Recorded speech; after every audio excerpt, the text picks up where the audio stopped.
Time for the 49ers Rush Podcast.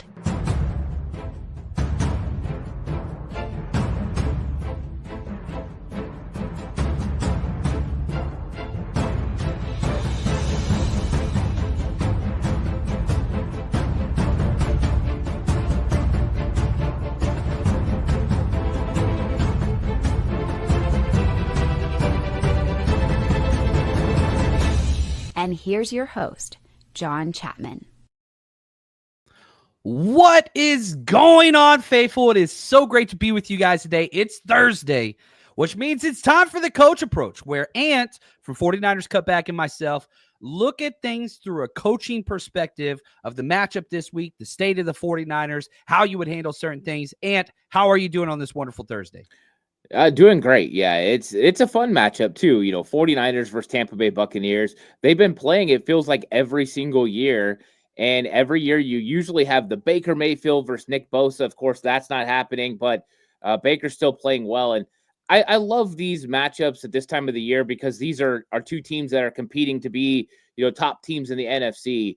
And I think that this is going to be a fun matchup for the 49ers. It got flexed to 125 Pacific time, of course, for everyone on the East Coast. That it just means later. They don't really care. It's just later. But it's going to be a fun one. I'm looking forward to it.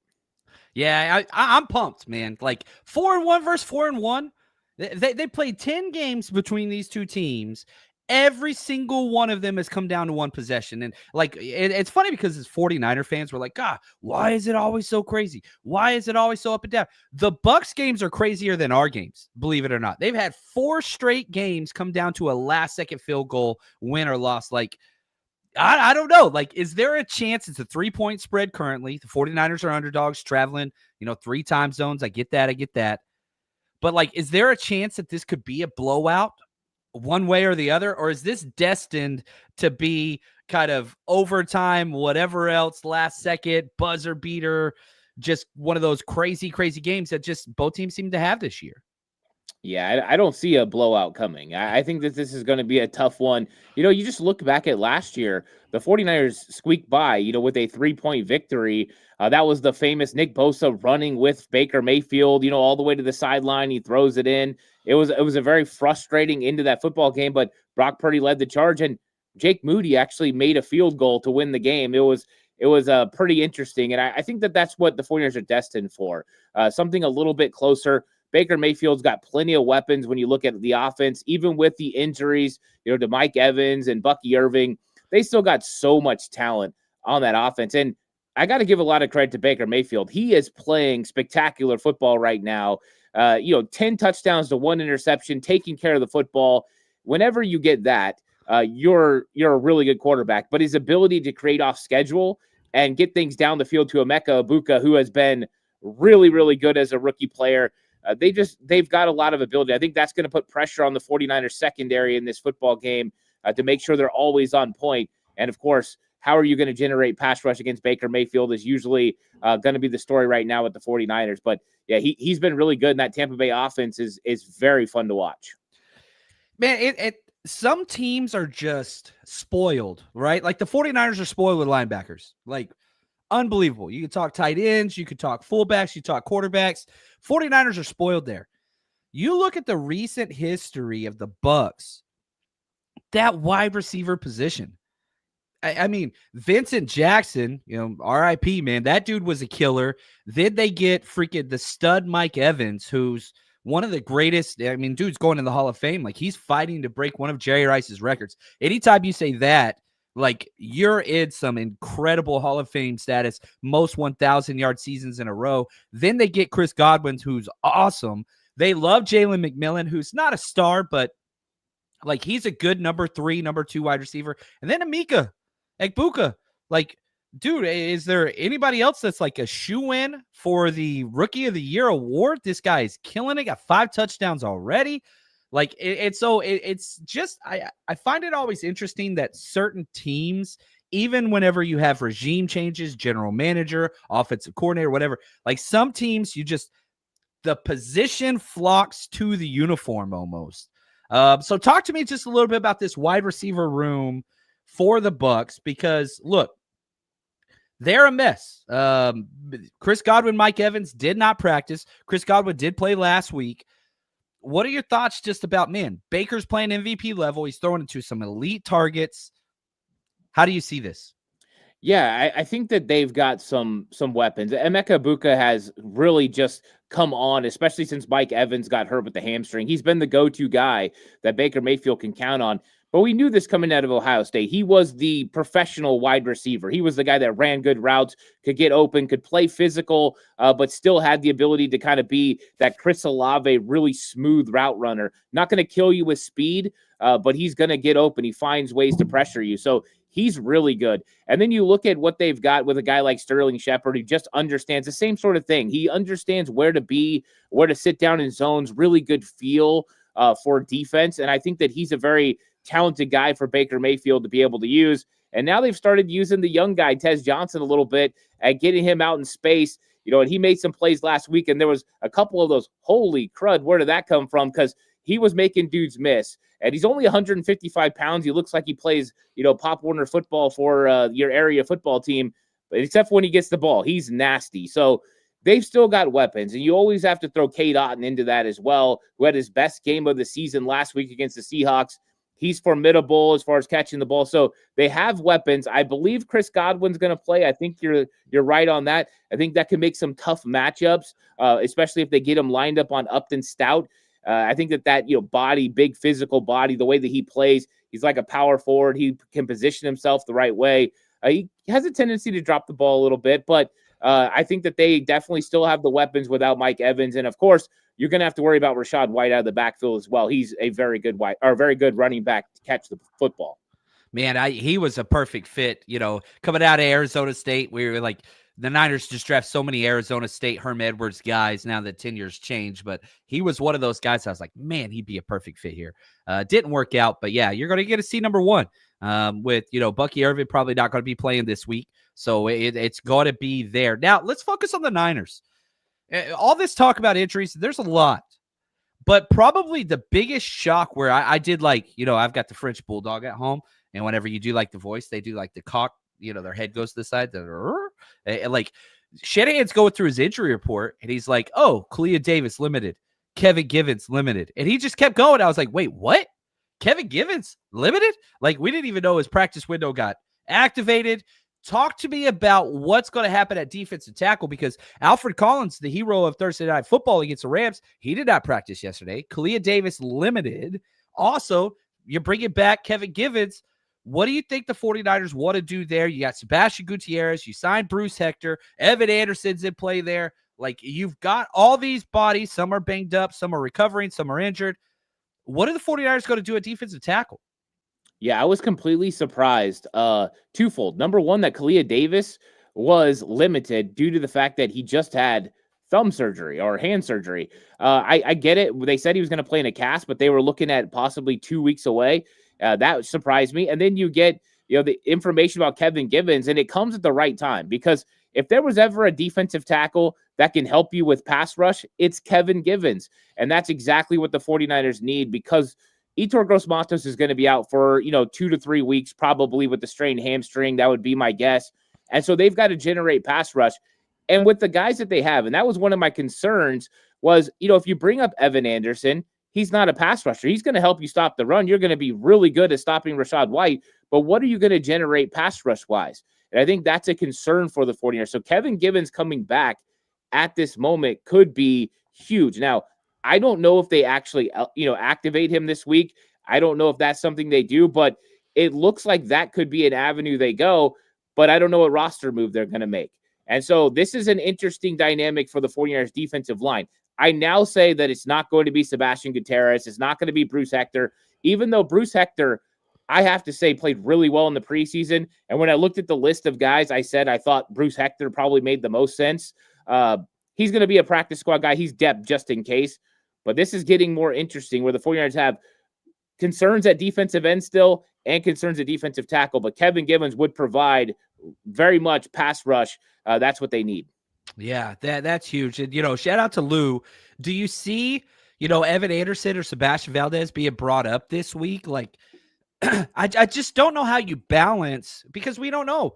Kalia Davis got a club on his hand, just had surgery. Where is Kevin Givens coming back, just now practicing for the first time in almost 2 months?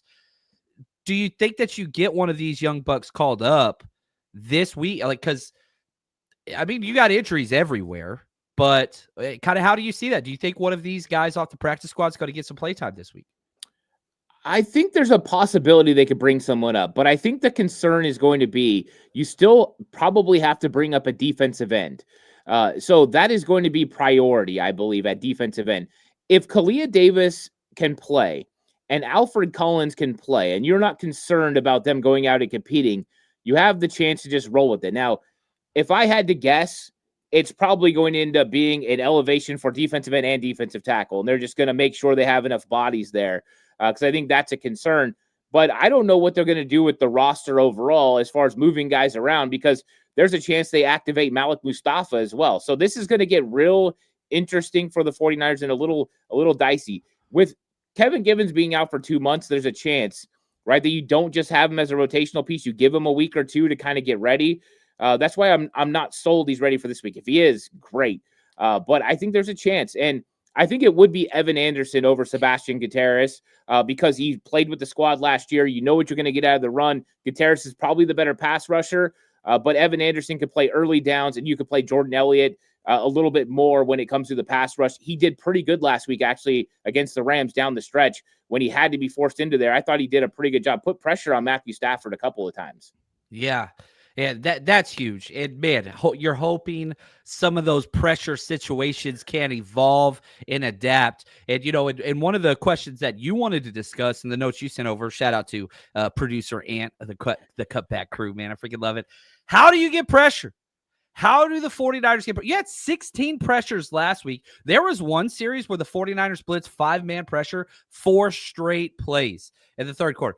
Spoiler alert, did not go well. That drive did not go well. I remember just saying, like, dude, you cannot keep blitzing Matt Stafford this much. That is not going to be beneficial. But you got pressures. So for the pressure group that's like, how do we do that? You got 16 of them. You only hit the quarterback twice. What is going to be the game plan from a coaching perspective? How do you make Baker uncomfortable?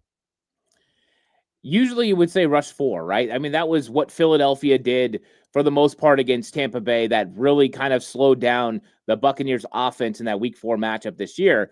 They did mix in. Vic Fangio mixed in some blitzes here and there. They played physical with the wide receivers, and that seemed to be what worked. The problem is the 49ers, I don't believe, have a 4-man pressure that can consistently get home. Not now. Right now, you can see every team they're going after Bryce Huff. They're chipping him. They're sliding protection his way. They're putting the emphasis on everybody else. You know, Sambo Kawanu had some moments last week. I thought he looked productive, but, you know, how much are you going to get consistently when he's one-on-one? So I think they're going to have to bring guys, but I think it's going to have to be different looks and different presentations. I think we're going to have to get some fire zone blitzes this week. They're going to have to make Baker Mayfield feel uncomfortable in the pocket. Because one thing about Baker compared to Matthew Stafford is if he starts feeling any pressure, he does want to pull the trigger right away. Matthew Stafford will flow away. He'll kind of move. He's very calm and cool in the pocket. Baker gets a little bit more jittery, and he's ready to get rid of the ball. So those type of things will give you opportunities. I do think they're going to blitz, but I don't think they can blitz like they did against Matthew Stafford last week, like you brought up, where it goes Upton Stout blitz, then Jason Pinnock blitz, then Marquis Siegel blitz. Those things are going to end up getting you cooked down the field. So I think that they are going to mix it in, but it's going to have to be a little bit more selective and a little bit more nuanced and creative this week against Baker Mayfield. Yeah, and, you know, shout out to Howdy. The right side of the Bucs line, offensive line, Haggard and Charlie Heck are their right guard and right tackle. Haggard is the 48th out of 79 offensive guards ranked, and Heck is 70th out of 71. Again, I'm not the biggest PFF offensive line grade guy out there, but whenever you watch the tape, it is pretty common. But whenever you have Tristan Wirfs on the other side, I would argue Tristan Wirfs might be the best left tackle in football already. He was in the conversation with Trent. I think Trent's still Pro Bowl borderline, all pro level, but like Tristan Wirfs, even dealing with the injury, he's only been back for a short time. Like, man, you just start watching that tape and it's just like, wow, like, all right, That is a very formidable opponent, to say the least. But the right side is vulnerable.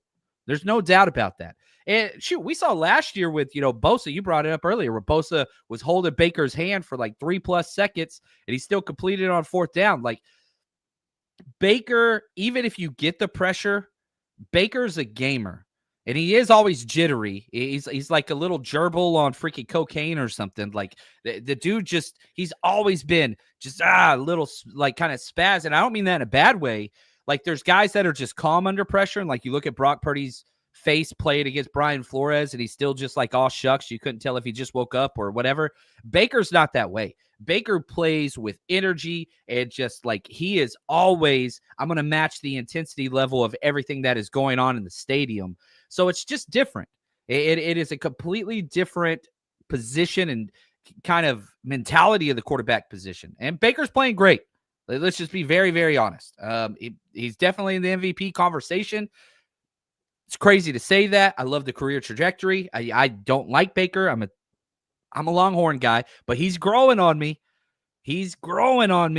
Look at Bid. He says, we cut Heck. Think about that. Now he's their starting right tackle. The right tackle position in the NFL is the worst talented position group, period. And Charlie Heck, that's got to be one of those for sure. Talk to me just a little bit about the return of Malik Mustafa. He said he's planning on coming back. Sean says Deep Six is coming back. All that, like, what is the impact that number 6 can have on this defense? Does he start? Does he get worked in? What do you see with Malik Mustafa? Yeah, I think this is interesting. I thought always that it was going to be once Malik came back, he's thrusted into the starting lineup. First off, I think that everything he put on film last year, it's been better than we saw from the safeties so far this year. So Malik Mustafa is the best safety on the 49ers team, I believe, at this point. So if he's healthy, if you're comfortable with him playing, a pretty good amount of snaps, I think he's in the game. I think the question mark becomes who plays next to him. Marquise Siegel is the best tackler, I believe, in the secondary for the 49ers. But he does have some limitations right now with coverage, and a lot of it's just his eyes. He's just a little slow to read things. Sometimes he's getting a little bit dirty looking in the backfield, or we saw in this game some of his drops, like he would see concepts and he would expect one thing to happen and they would do something else. So they're taking advantage of the rookies, that's for sure. I think it's probably likely they go Malik Mustafa and Jason Pinnock to probably start this game. And the reason I believe that is I think that Siegel then moves into the Jair role as the third guy and becomes the big nickel, which I think I saw for him coming into this season before the injuries and everything that happened. So I think that that's probably what I see early. I still believe they're moving towards a situation where eventually Marquise Siegel is starting next to Malik Mustafa, and that's the best situation. But I think in the medium part of the season right here, I think it's going to be Jason Pinnock, and I think he's going to get some of the looks that we've seen Marquise Siegel have to get, where he has to go cover the tight ends out in space, and they're going to see how this works out. But they will miss Siegel's speed and probably his ability to come downhill. I mean, nobody comes downhill like him and Malik Mustafa. Man, that's going to make me upset, Ant. And I understand going with the veteran presence. I do think Jason Pinnock's a little bit more consistent coverage-wise. But, man, I watched the game last week, and I see Marquise Siegel correcting Renardo Green after the play on a busted coverage. And I see Marquise Siegel just making the play, one of the many that made the play on 4th and 1. Like, I just don't know if I could bring 36 out of the lineup. I don't know if I could do that. I understand why you think that, why that makes sense. I get it. Because you're going with the veteran presence. We're going to let them see. We're going to let them step back and kind of evaluate. But, man, Jason Pinnock doesn't make plays. Ever. Even if he's close to the pile, he ain't getting involved. He just wants to kind of just chill and hover. The coverage is there. Man, I'm not disagreeing with you. I just don't want that to happen.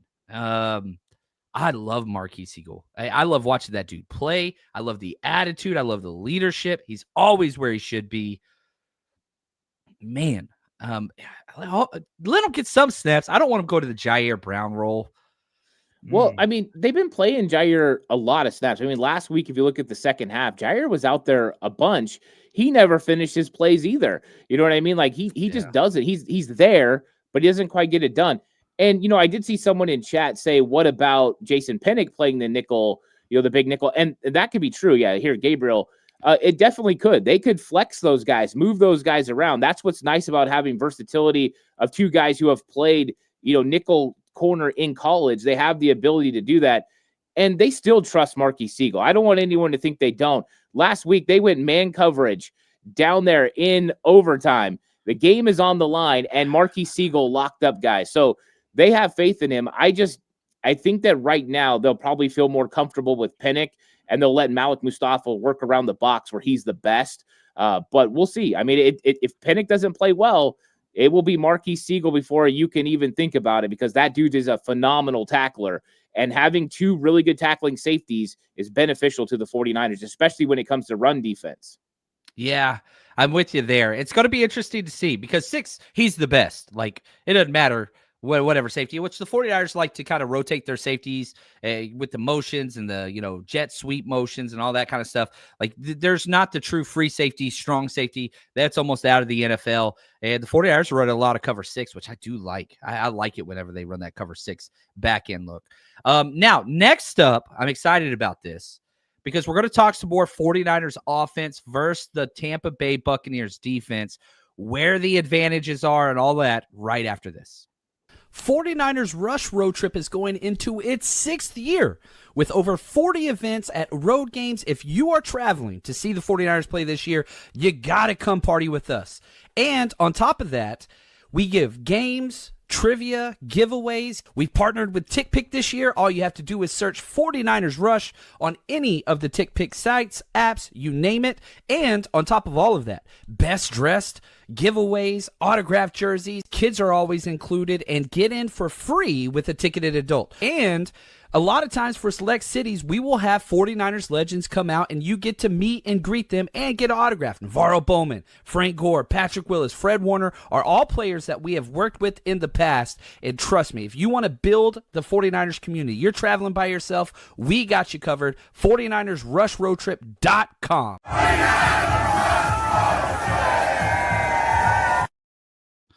All right, look at this. We got my man RTP FTW. He says, flight time to Tampa. I think he's on his way out there. I fly out tomorrow.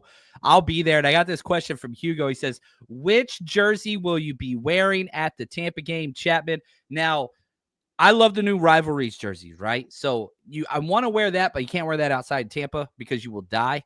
You can't wear those dark colors. So I'm going to be wearing my rivalries Fred Warner jersey Saturday when we're partying on the beach out in Clearwater, Coco's North Beach. And then I'm probably going to be, man, I had a white, and I just remember this. I had a white Patrick Willis jersey, but I gave it away where there was like somebody that was at one of our road trips. I had a backup red, and I gave away the white one, which was, I don't have a white jersey anymore. And like, I got black and red, but man, I was at Tampa last year, and it was the hottest game I've ever been to, and I coached in Texas. I'm getting seats in the shade this year, regardless. I don't care about price this game. It is happening. But I hope everybody, if you're going to Tampa, come out and party with us. Do you have a traditional game day attire? Are you do you rock the jersey? Do you stay with the shirt? Do you just relax, comfortable? What's your game day approach for Niners games? Yeah, normally I will wear like a 49ers type t-shirt of some sort. I usually go comfort. I don't like to mess up the jerseys. Now, if it's a big game, I will be rocking a jersey. I do have several, player jerseys that I'll rock, but for the most part, I try to stay comfortable. I'm kind of eating and everything. I don't want to mess up my jerseys, but yeah, I definitely enjoy wearing them when it comes to the big games, prime time especially. That's when I'm really rocking the jerseys. Oh, man, there's just something beautiful about you see a jersey. And I'm like this whenever I see opposing fans, like not Cowboys fans or whatever else, but like whenever I see somebody rocking another jersey, I'm just like, oh, I want to talk to this person. I want to know the story. Like, why'd you pick that one? Anyway, so let's talk now. 49ers offense versus the Tampa Bay Bucs defense. They've got Todd Bowles is the head coach / DC. He's one of the best in the business. Exotic blitz extraordinaire, but they really haven't been a giant pressure team this year. It's been problematic for them. Who has the advantage in the red zone? Because the 49ers, with Mac Jones, a little bit better. But how do you kind of see the red zone shaking out when the 49ers get down inside the 20? They can move the ball. The 49ers can get in the red zone offensively with ease. Now, cashing it in for those touchdowns, that's where the problem is. Yeah, and this is one of those times where it's not strength versus strength, but it's weakness versus weakness. The 49ers red zone offense hasn't been good. They're just over 40%, 42% when they score touchdowns inside the red zone. That's not effective. You need to be well over 50%. 49ers in 2023 were at 68%. They were the best in the NFL. That's a different story right now. But you look at the Buccaneers, 71% of the time that a team gets in the red zone, they are giving up a touchdown. So this is one of those situations the 49ers need to win. Last week, the first two opportunities, they definitely schemed it up. They personneled, that defense to death. They got a good matchup for Christian McCaffrey on the second one. The first one, they got everyone to move for Jake Tunges, and Kyle Shanahan very effectively got some things done. Later on in the game, another red zone opportunity after Mac Jones had kind of re-injured his knee a little bit. They had an opportunity to run the football in on a couple occasions and miss some blocks. So they definitely got to succeed in this area. It's going to be tough to run the football up the middle against Tampa Bay in the red zone with Vita Vea. But right now, teams have been taking advantage of them, especially through the air with little gadget plays, but finding zones. And Tampa Bay's beat up in the secondary. There could be some opportunities for the 49ers wide receivers to get open as long as the offensive line will give them time. Still, Demarcus Robinson should have had a touchdown in this game, but Mac Jones didn't have time. So I think the 49ers have an opportunity to be really good in the red zone this week. I think they can go over 50% in the red zone. I think Tampa Bay is going to provide some opportunities for the 49ers to score because I do believe that this is going to continue to be a struggle for Tampa Bay until they get healthy in the secondary.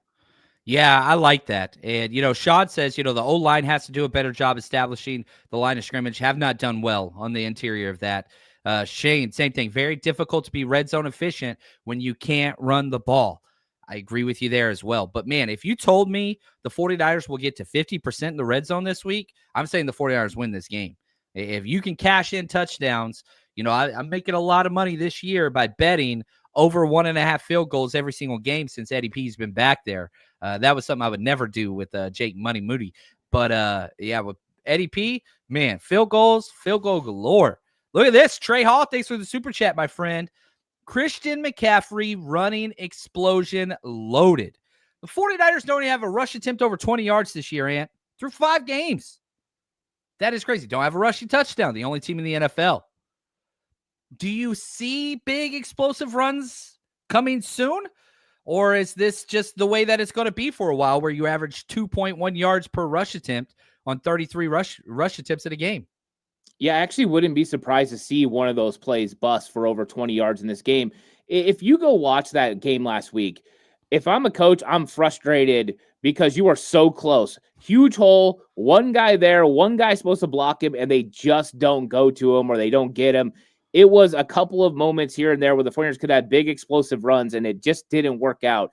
So they're getting closer. That's what I'll say. I know it wasn't completely effective run game, but it was effective enough. And I think that these plays are getting closer and closer. The edge guys are blocking a little bit better. You see the receivers who haven't been around getting a little bit more comfortable. Jake Tunges still learning how to get where he's supposed to go. I think they're going to get it done. I think it's still a slow process. You might get one this week that busts, for 15 or 20 yards and gets an explosive. And then I think in the red zone, they're going to have to attack the edges of Tampa Bay's defense. You cannot run into the meat of that defense and run at Vita Vea. That's a mismatch with the interior offensive line the 49ers have, but they have opportunities. And I'll say this, the 49ers should have had their first red zone touchdown last week on the ground. They had a situation where all Kyle Juszczyk had to do was man up the linebacker, and he slow-footed it through the hole, and McCaffrey took the guy on one-on-one instead of him making that block. It would have been a walk-in touchdown. So that's how close they're getting, guys. They are working at it. It just they haven't been able to kind of finish it off yet. Yeah, I'm with you there. It's coming. Eventually, you're going to score a rushing touchdown, like just by default. Like you're going to have to do a quarterback sneak or something. Like at some point, it has to happen. Jake Brendel can only stop you so many times. It's coming through. Rusty, my man, and this is one thing that I do agree with. Brian Robinson, power blast in the red zone, please. It's a different type of running game when Brian Robinson is back there. Just because the way he falls forward, the way he runs, he's got an extra 15 pounds on Christian McCaffrey. Like, I wish we would allow, I'm not saying take Christian McCaffrey out, but we saw for the first time CMC and Brian Robinson dual sets. We saw that for the first time this year. Now it's been a long week. It's already been installed on a short week. Come on, man. Give me some CMC in the slot. Give me some Brian Robinson runs. What are your thoughts on the whole Brian Robinson timeshare? Getting maybe 10 snaps and like 5 to 6 carries a game. Do you think that's enough? Should it be more, or just kind of keep it there? I think it's because of the personnel effectiveness right now, right? The personnel grouping that Kyle Shanahan's getting, and the use of Christian McCaffrey in the passing game. If they had George Kittle, if they had Juwan Jennings and Ricky Pearsall, we'd see more Brian Robinson because you wouldn't have to have Christian McCaffrey always enticing the defense. But right now, you've got to have that defense engaged in Christian McCaffrey to open things up for everybody else. You don't have your other weapons that can be that draw for a defense. So when McCaffrey's off the field, they pretty much know Brian Robinson's going to get the ball in a run play. The 49ers started running some play action, which I'm thankful for, because then at least people engage. But right now, McCaffrey's become that complete weapon, right? He did some of the Debo things when they faked the double screen this last week. Like, they are moving him around, and they know defenses have to pay attention, and that's why he's still getting those carries. I'm assuming once George Kittle comes back, once you get Juwan Jennings and Ricky Pearsall, you'll see the numbers for Brian Robinson kind of elevate when it comes to carries like we were hoping it was going to, because now he's starting to really get accustomed to this offense, and I think it's going to happen. It just takes time. Yeah. And I'm with you, Sonia. Like, I want CMC and Brian Robinson out there together. And you started to see it. You started to see it. Now, here's a question from Connor. Does having the extra days off negate traveling between the time zones? As somebody who travels for a living, it does not matter what you do. You travel 3 time zones, you're off, period. Like, I don't care. Now, the extra days are beneficial, and the later start is huge. Those early game kickoffs on the freaking East Coast, I almost don't even want to do them. I'm so thankful they flexed this game. And Ben says, the later start is great for both teams, both body clock and weather too. Yeah, there's a chance for some rain early on Saturday and Sunday, but it's supposed to be cleared up. He says it's going to be a beautiful day in Tampa Sunday. I cannot freaking wait. Yeah, that's huge. It's not even going to be like super hot like it was last year. I think it's like a high of like 85, but that humidity is always crazy. The 49ers needed those extra days off. That gave Juwan Jennings, a chance to get a practice in Monday, rest Tuesday, rest Wednesday. John Lynch said on KMBR this morning that he expects Juwan Jennings to practice today. Still no Pearsall. So on the wide receiver front, Ant, Juwan Jennings I expect to play. Ricky Pearsall I do not. Do you agree with that?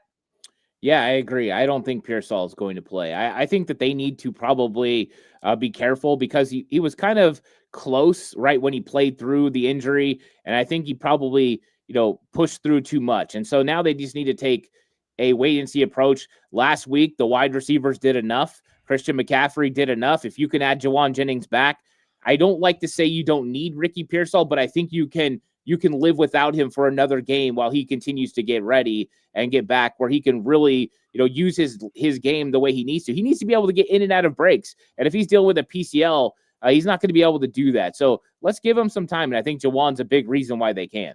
Yeah. And look, you're looking at matchups. The NFL's a matchup game. The biggest weakness of the Bucs, right tackle and cornerback. Like, I know they signed McCollum for a lot of money, but he's not played great, and he's suspect against the run. And shoot, they're starting Kendall Vildor, 5th-round pick out of Georgia Southern. You want to know about Georgia Southern? John Chapman almost played for Georgia Southern. So, like, that's an indictment. Jacob Parrish, one of my favorite players of this draft, he got to start for the first time last week. They're playing him in the slot. Did not look good on tape. I think eventually he will be a good pro, but, like, this is a cornerback room that you can take advantage of. Now, the safeties, that's a different call. Yeah, I think you could say the best safety in the NFL right now is Anton Winfield Jr. That dude is lighting up the NFL. And, like, you pair that with Smith, their other safety, Tyke Smith, Georgia Bulldog. Like, they have elite safeties. They have elite defensive linemen. And Levante David's still playing in the NFL, and I don't care. As long as that dude's playing, good things are going to happen. He's not what he used to be, but he's always been a coverage first type guy. So if you're going to take advantage of this defense, it's going to be that wide receiver matchup against those corners. And I don't care if it is, banged up Juwan, Kendrick Bourne, Demarcus Robinson. This is the best depth the wide receiver position has had for the 49ers through 6 games. Do you agree? Yeah, I do. And, you brought up Zion McCollum. He's dealing with a thumb injury as well. So he's even beat up. And, yeah, you're going to get Juwan Jennings, Demarcus Robinson, and Kendrick Bourne. It's a pretty good 3-man group. They understand how to get open, how to make plays. They all got strong hands. I think we saw a little bit of what Demarcus Robinson can provide this offense last week with some of the back shoulder throws. And he's so good. And I think that this unit is good, that Mac Jones can just really sit back and take what the defense is giving, and those guys are going to make plays for him. And then you turn around, you look at the blocking that they're going to be able to provide as well. So I think that this wide receiver room is in a good spot right now. It's only going to get better once you bring back Ricky Pearsall, once you eventually get back Brandon Ayuk, then they're going to be really formidable. But even Marquez Valdez-Scantling last week had some opportunities. He had the one that he caught, but there was a couple other times he was targeted that better throws, he probably would have had an opportunity to catch the ball. So it's good to see these guys, that are veterans, be able to step in and make plays for this offense. So Treylon Burks, I remember a time where people were talking about trading Debo so that you could get somebody like Treylon Burks in the first round. Obviously did not work out that way. He's cut. He's free. He's basically a free agent that you can get for free. Should the 49ers pull the trigger here, or you know what, best just leave that alone and stick with what you got? I wasn't a huge fan of Treylon Burks coming out of college. I didn't see him as Debo. I saw him as a guy that, he had some yak potential, but there were question marks. I think that there's nothing more with Treylon Burks than a practice squad opportunity, right? You bring him in, you see what he could do. You say, hey, look, you could fit in our offense. But really, there's no position for Treylon Burks on this offense. I kind of like the versatility the 49ers have with their wide receiver group right now. And once Pearsall and Ayuk come back, you almost don't have enough room for guys like Sky Moore, or Jordan Watkins. So I kind of like this group. I don't know if you need more guys, but a practice squad, take a look at him, see what he's got. I'd be okay with that, but I don't want him on the active roster with the current wide receivers they have. Yeah, if we had a 90-man roster right now, right, and we just finished OTAs, I'm like, hell yeah, bring this dude in. Let's see what he could do. But with all the injuries to Jacob Cowling, Ricky Pearsall, Jordan Watkins, Juwan Jennings busted up. It's like, dude, you need help now. So yeah, I'm not quite sure that there is a roster spot available for that. Absolutely, you want a former first-round talent, yak, all that stuff. You love that, but we're not developing on our roster currently at the wide receiver position for these Flyers. You can't do that with 4 wide receivers injured. You just can't. So a luxury, I would like it, but I just don't think it's too practical at this point. Now, a couple other things I want to get to, some more trade discussion right after this.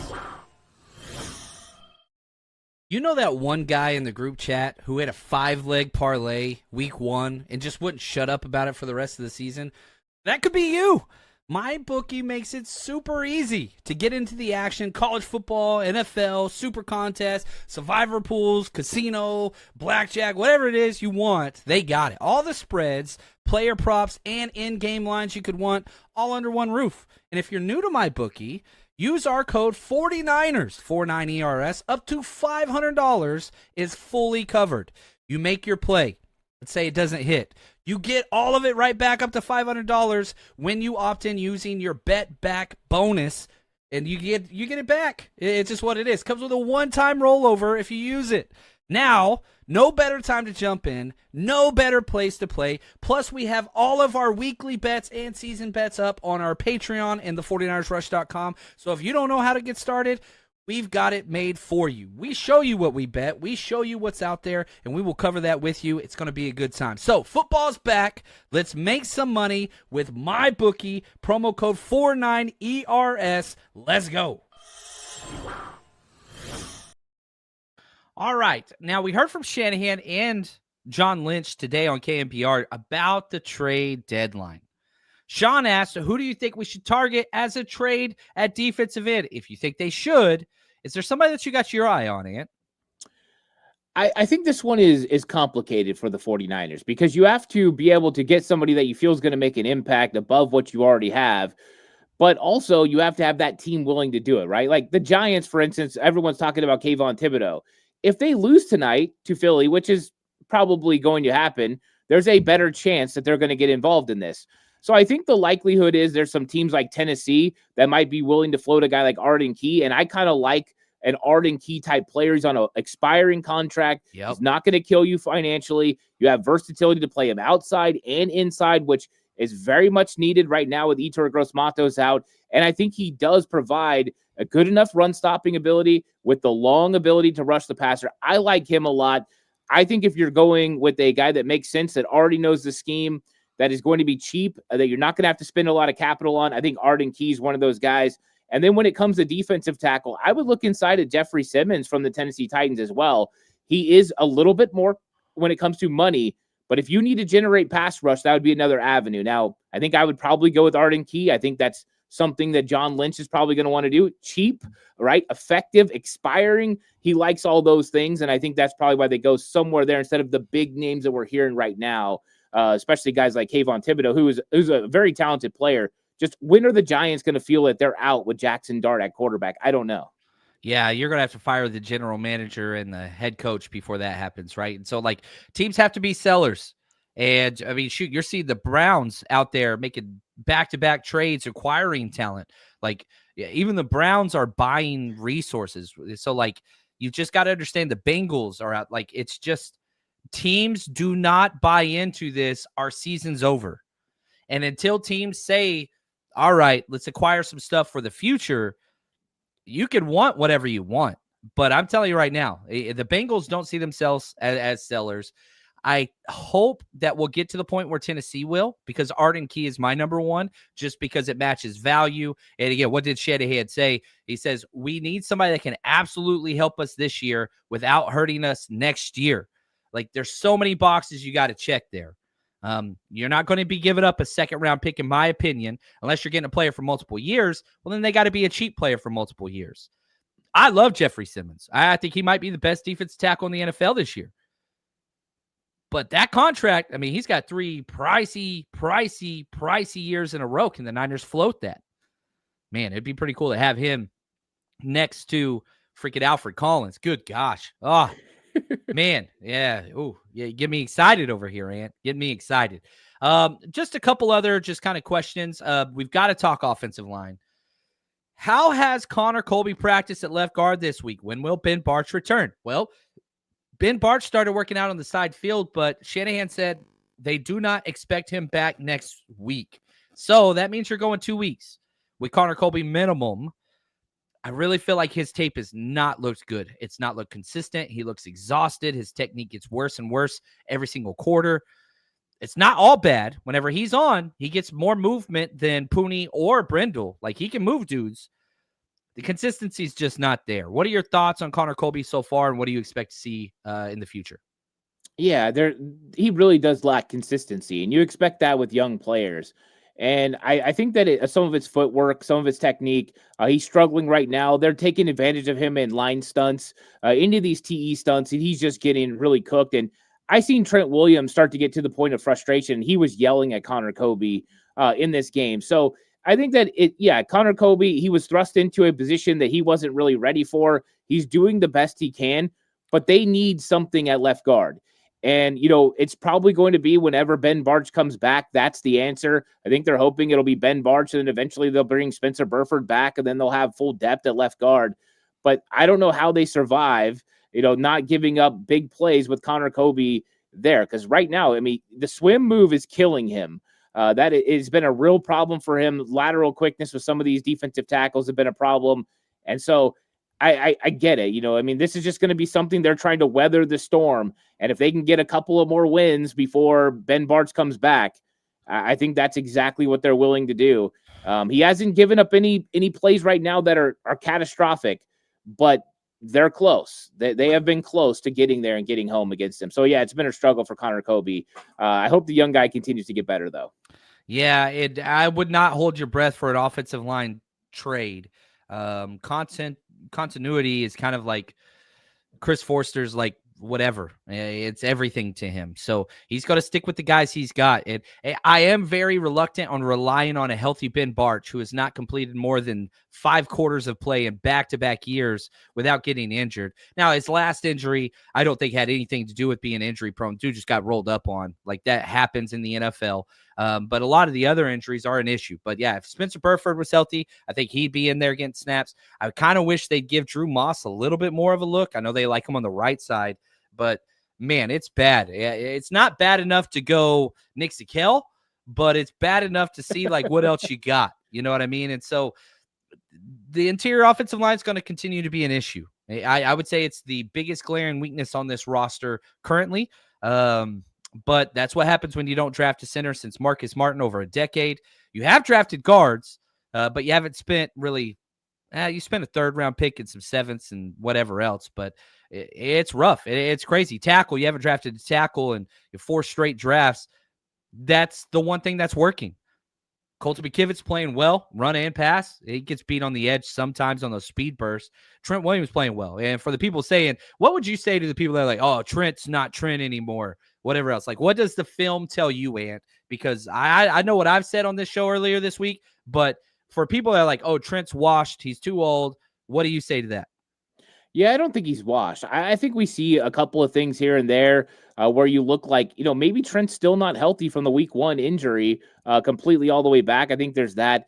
I think that there are moments, too, that he's not being helped by his left guard counterpart. I mean, this is a position that you have to have somebody that can play next to you, that you have, really confidence in that they're going to do their things. And sometimes it makes Trent look a little bit more, out of sorts than he is. But I think he's still playing very good football. I think we just have him on such a high pedestal because of what he's been able to do in his career, that all he's done is he's not playing the best offensive tackle in the NFL right now. He's playing like top 5. And, that's one of the crazy things about Trent Williams. He's just so good for so long that you see any sort of a drop or anyone get to the quarterback and you're just amazed. And Trent Williams is still playing good enough football for sure to be a premier left tackle in the NFL. Yeah, for sure. Like, you can keep watching almost every game. We go through every snap, offense, defense, and it's just like whoever the other team's left tackle, Trent's better than. And so, like, if you want to put together like the lowlights or whatever else, or you want to count pressures, yeah, there's some issues there.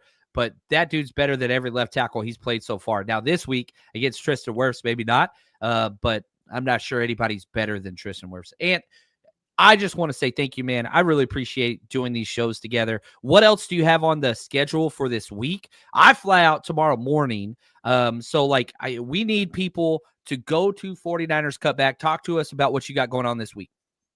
Yeah, I'm going to be doing a offensive key matchups episode. I have that coming out, how the 49ers can attack that Tampa Bay Buccaneers defense. So I think it's going to be very important. I'm going to get deep into the red zone and what Kyle Shanahan's doing personnel-wise. So everyone can come check that out. I'm going to be doing that tomorrow. Oh, that's awesome. Well, guys, this has been an absolute blast. Next time you hear from me, it will not be a live show. I'm going to be recording my kind of preview show at like 5 in the morning because I'm flying out. And so I'll release that one later. I don't even know. I'll be on a plane whenever I release it. But, man, the 49ers are 4-1. Traveling all the way across the country to Tampa. If you are going to Tampa, I hope you come out and say what's up. But until that game, gosh, man, get it done. Go check out 49ers Cutback. Ant, you're the best. Everybody else out there, till next time, stay strong, faithful.